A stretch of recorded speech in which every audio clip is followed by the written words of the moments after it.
my great-great-grandfather helped form the old settlers here in 1908.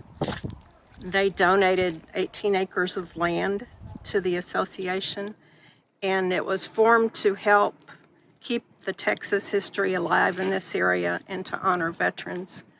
And they built a historic structure here, the tabernacle, in 1914. And then they had reunions. They were famous for reunions. It was written up in the Dallas News and the Houston Post. That was for the county, for the old settlers to keep their history alive. And so they had reunions. People came from all over, and they camped out here for days. They came in their wagons, and they had programs, reenactments of the settlers coming into Texas, battles with the Indians. And in 1914, they built the tabernacle. And that's mostly where they gathered.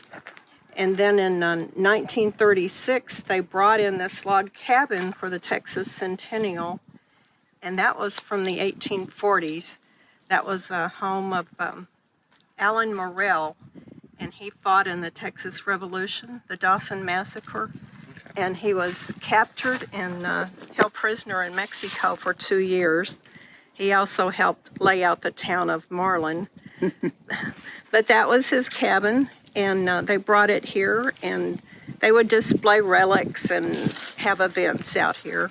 And it was originally located in Stranger, Texas, over east of Marlin. It was just kind of a trademark feature of this site.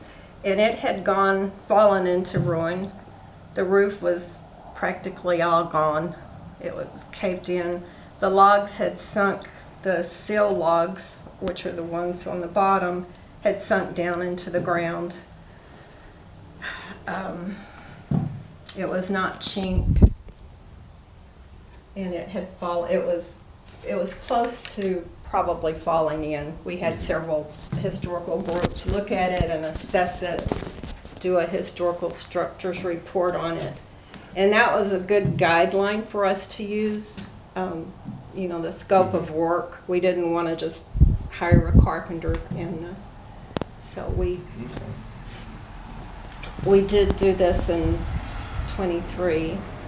We started in January and finished in the late part of March. It's about 18 acres, and they were mostly known for their reunions. They had an annual reunion, and hundreds of people would come.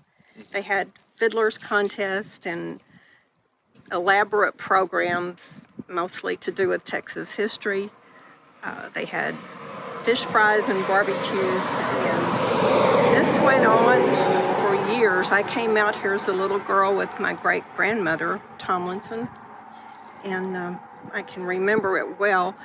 But probably in the late 90s, I guess that may have been the end of the reunions, and the board kind of disintegrated for the most part, and this had fallen into ruin. And when I retired and moved back in 2010, it was sad. I just felt I needed to do something to try to save it. So my husband and I and a group of volunteers, we formed a new board, and we started cleanup. It didn't look like it looks now. It was all in ruin. The picnic area was trashed. The electrical wires had been cut. There was no drinkable water. There was only a well out here. Preservation Texas Awards. This is what we got.